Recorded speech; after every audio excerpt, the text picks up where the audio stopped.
آپ کے گاؤں سے یہاں آیا ہوں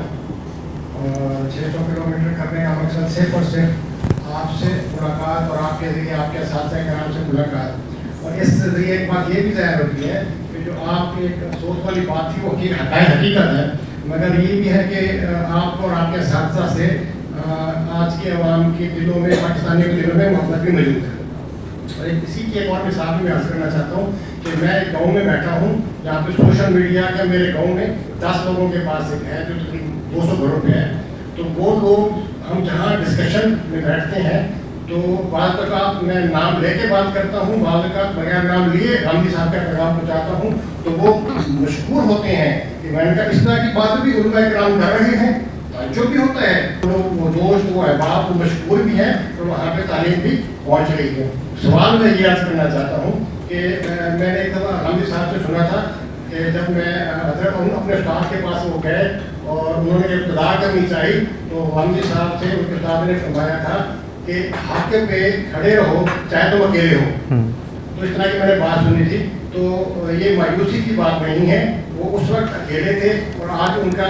جو چاہے سوشل میڈیا ہو چاہے یہاں پہ موجود دوست ہوں تو یہ مطلب ان کا پیغام پہنچ رہا ہے، کچھ چند ہی کیوں نہ ہوں حق پہ وہ کھڑے ہیں۔ اور وہ برداشت جو میں آپ میں دیکھتا ہوں، غامدی صاحب میں دیکھتا ہوں، وہ کیسے پیدا ہوتی ہے یہ چند فکروں میں بتا دیں گے۔ دیکھیے بہت شکریہ جی آپ کے جذبات کا، آپ اتنی دور سے تشریف لائے، اللہ تعالیٰ آپ کو جزائے خیر دے اس کی۔ دیکھیے برداشت جو ہے وہ بھی کچھ فکری مقدمات سے پیدا ہوتی ہے، یہ کوئی ایسا مصنوعی رویہ نہیں ہے کہ آپ جس کو کسی چادر کو اوڑھ لیتے ہیں تو برداشت کا لبادہ اوڑھ لیں۔ آپ جس وقت دوسرے کے نقطہ نظر کو اس کی اساسات میں سمجھنا شروع کر دیتے ہیں تو آپ کے دل میں اس کے لیے ہمدردی پیدا ہونا شروع ہو جاتی ہے۔ اسی ہمدردی کا ایک اظہار تحمل، بردباری اور برداشت کی صورت میں۔ تو میں آپ کو ایک مثال دیتا ہوں، مطلب مثال کے طور پہ ہمارے یہاں اس وقت جو کچھ مذہبی طبقات موجود ہیں، اگر آپ اپنی حقیقت میں دیکھیں تو وہ ایک بڑے ہی محمود جذبے کے اوپر کھڑے ہوئے ہیں۔ وہ جذبہ کیا ہے؟ وہ جذبہ ہے رسول اللہ صلی اللہ علیہ وسلم کی انکنڈیشنل اطاعت کا جذبہ، یعنی جو کچھ اللہ کے پیغمبر نے فرمایا ہے ہم نے اس کے سامنے سرنڈر کرنا ہے، ہم نے اس کے سامنے سر تسلیم خم کرنا ہے، ہم اس کے سامنے جھکیں گے، اور جھکنے کے بعد سماج کو وہ بات قابل قبول نہیں لگتی نہ لگے، دنیا کا استبداد نظام اس کے خلاف کھڑا ہو جاتا ہے، کھڑا ہو جائے، لوگ ہمیں ارریلیونٹ کر دیں، سوسائٹی کے طبقات سے کر دیں، ہمیں اس سے کوئی فرق نہیں پڑتا۔ تو یہ جو جذبہ محرکہ ہے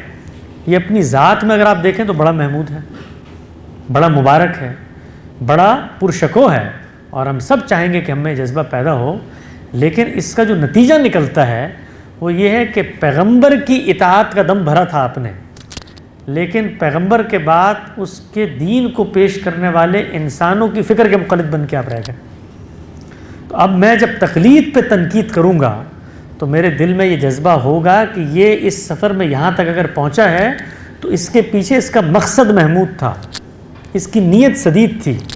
اس کا ارادہ ٹھیک تھا، غلطی کھا گیا ہے۔ تو اس موقع پہ نہ آپ کو غصہ آئے گا، نہ آپ کی آنکھوں میں جل ہوگا، نہ ماتھے پہ بل ہوگا، نہ منہ سے جھاگ نکلے گی، بلکہ آپ محبت کے ساتھ، خیرخواہی کے ساتھ، ایک متاع درد و سوز رکھتے ہوئے، اس کو اپنا بھائی سمجھتے ہوئے یہ بات بتائیں گے۔ میں جو دکھ ہوتا ہے اس وقت ہمیں وہ یہی ہے کہ ہماری اس وقت امت کے علماء سے اگر لوگ دور ہو رہے ہیں، ان کا وہ سینس آف کمیونیکیشن اس درجے کا برقرار نہیں رہا، تو یہ میرے لیے باعث تکلیف ہے بحیثیت مسلمان، چونکہ وہ لوگ دین کو ریپرزینٹ کر رہے ہیں، وہ وہی دین ہے جو میرا بھی دین ہے۔ تو ہم تو ان کے دست و بازو بننا چاہتے ہیں، ہم ان کے شانہ بشانہ کھڑے ہو کر یہ کام کرنا چاہتے ہیں کہ بھئی ہم بھی تمہاری اسی علمی روایت سے پیدا ہوئے لوگ ہیں، ہماری بھی بات سنو، ہم بھی اسی تمہارے فہم کو ریویو کرنے کی بات کر رہے ہیں، اور اس سے آگے بڑھ کے ہم ان کو یہ بتانا چاہتے ہیں کہ خود تمہاری جو علمی روایت ہے اس کے اندر بڑی وسعت ہے، وہ بڑی زندہ، بڑی جاویداں، بڑی درخشاں، بڑی روشن روایت ہے۔ تم اپنی اس پوری روایت کو پچھلے 100 سال کی روایت بنا کر پیش کر رہے ہو۔ یہ 100 سال تو اس امت کے علماء اور مذہبی طبقات پر ابتلا کے سال تھے۔ استخلاص وطن کی تحریکیں تھیں، شاملی کی جہاد سے لے کے ریشمی رومال کی تحریکوں تک، اور خلافت کے احیاء سے لے کر انگریزوں کو یہاں سے بھگانے تک جو کچھ ہوا ہے اس میں علم اور اپنی روایت کے ساتھ جو تمسک تھا وہ بڑا کمزور ہوا ہے. علماء اور دینی درسگاہیں وہ اصلاً سیاسی اور تحریکی مزاج پیدا کرنے لگ گئی ہیں. یہ جو آپ کو اس وقت نسل نظر آتی ہے جو ہمیں اکابر کا روب دے کر بتانے کی کوشش کرتی ہے کہ بھئی آپ لوگ تو کچھ نہیں جانتے، وہ لوگ در حقیقت خود اپنے اکابرین کی روایت سے واقف نہیں ہیں. آپ اگر پڑھیں اس عہد کے ایک بڑے مفکر ڈاکٹر حمید اللہ نے یہ تجزیہ کر کے لکھا ہے کہ اس وقت فقہ حنفی جو آپ کے ہاتھوں میں موجود ہے، یہ فقہ حنفی اور آج سے 1000 سال پہلے انیشیٹ ہونے والی فقہ حنفی امام حنیفہ کے نظریات اس سے 80% مختلف ہے. اتنا اختلاف اس میں پایا جاتا ہے، اتنا اس میں ارتقا ہوا ہے، اتنے اس میں علماء اور اصحاب ترجیح پیدا ہوئے ہیں جنہوں نے خود اپنے اساتذہ سے اختلاف کیا ہے. تو ہماری اس وقت جو مذہبیت ہے ان کی پوری جو تاریخی حافظہ ہے وہ 100 سال سے پیچھے نہیں جاتا، اور 100 سال میں صرف استخلاص وطن کی تحریکیں اور سیاسی جدوجہد ہوئی، علم کی کوئی خدمت نہیں ہوئی. تو اگر آپ نے کام کرنا ہے دنیا کے اندر، اگر آپ تبدیلی لانا چاہتے ہیں، مولانا وحید الدین خان کا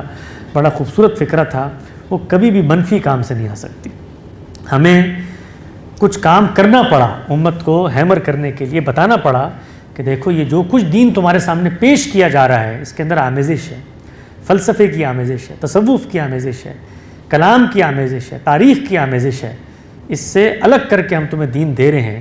تو یہ پیشکش اپنی ذات میں ایک مثبت پیشکش نہیں ہے، اس پہ ہم چیلنج کر رہے ہیں، لوگوں کو ریفیوٹ کر رہے ہیں، رد کر رہے ہیں. لیکن اب وہ مرحلہ آ گیا ہے کہ جس وقت ہمیں ان کی رعایت سے اور ان سے محبت رکھتے ہوئے مثبت طریقے پہ ان کو اپنے قریب کرنا چاہیے، ان کو سمجھانا چاہیے. اور وہ سمجھیں گے تو اس سے ہمارے فرقے کا فائدہ نہیں ہوگا، امت کا فائدہ ہوگا.